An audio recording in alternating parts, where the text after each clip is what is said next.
The Latino Emergency Council is the single most important project that I've ever been involved with in my career public service. We have a very large Hispanic population and growing population in Stanislaus County, and they have some very specific needs. One of the things we wanted to do was to, in a culturally competent way, meet the needs of our community in a crisis or emergency situation in the area of communications. There is a great need for more information to be given out to our families. They do not have resources, they do not know where to go, and in case of an emergency, they really would be lost.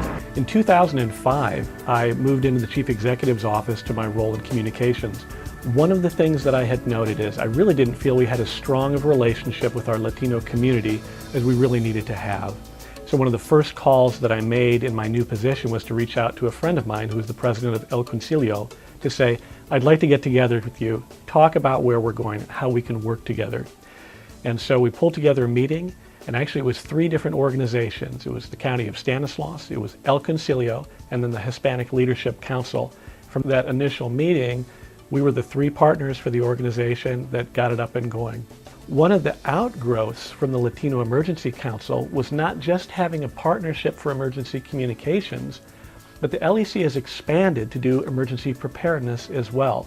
And so now you'll find the organization reaching out into the community at community events, distributing literature, making the community aware of things like West Nile virus, how you can prepare and prevent these things from happening to you, and really empowering the community to be better prepared for emergencies. And then in the event of a disaster scenario, we're able and ready to respond. I think that there's some misconception that in today's world, being the high Latino population that we have, that most information you can already find in both English and Spanish language.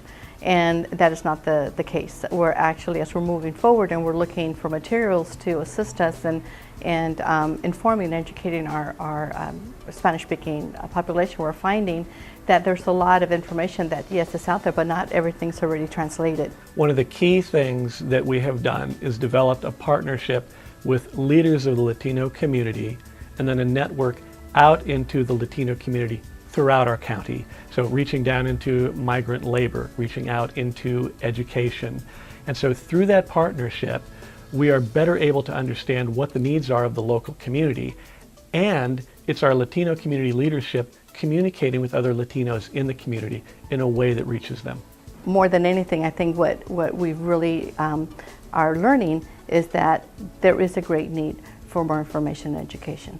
One of the most important things that the LEC has done is to develop relationships deeply into the Latino community, into hard to reach populations. It's not enough just to translate information and hand you that information, but also there needs to be a level of relationship so that people can receive the message that we're giving. And that's one of the things that we're fortunate to have.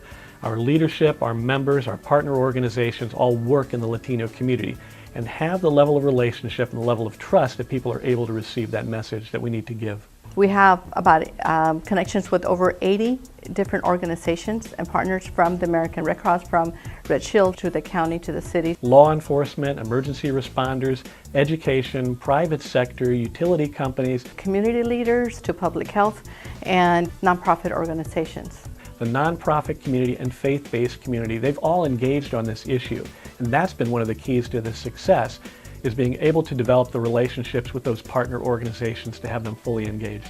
When we had our first summit back on September the 20th of last year, we had 85 different organizations from the community participate in that summit. And what that means to us is that by having these organizations involved with us, we are enabled to provide better outreach in our community, because they serve as great resources for us, and that's very important. You really need to understand the culture and what's important to them, what their realities are, where they've been perhaps, but more importantly where they're at now, and what their values are, and what's going to be important to them, so that you can begin to speak to those values and realities that they are facing, and then look at how it is that you're going to motivate or encourage them. Measuring impact is always a challenge, but it's something that we try to do. You can certainly look at statistics. Our goal is to go beyond statistics, though, as well, and that's why we're really reaching out with relationships to the community. But just statistically, one example, previously through Homeland Security, they were funding community emergency response teams, or CERT teams for community. Prior to the Latino Emergency Council engaging with the fire district for the trainings, they'd only had about 5 people who were monolingual Spanish graduating from the program.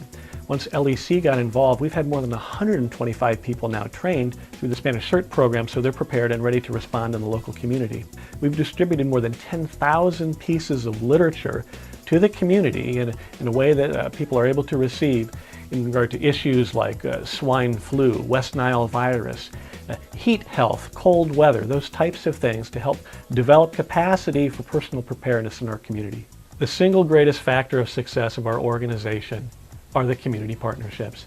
It's passionate people that are all volunteer, that are willing to serve, and that desire to make a difference in the community. I want to thank CSAC, of course, for honoring us with a Challenge Award. That is a very, very special award, and we really appreciate being recognized for the work we're doing in the Latino community with respect to emergency preparedness. And again, thank you, CSAC, for providing that recognition to us.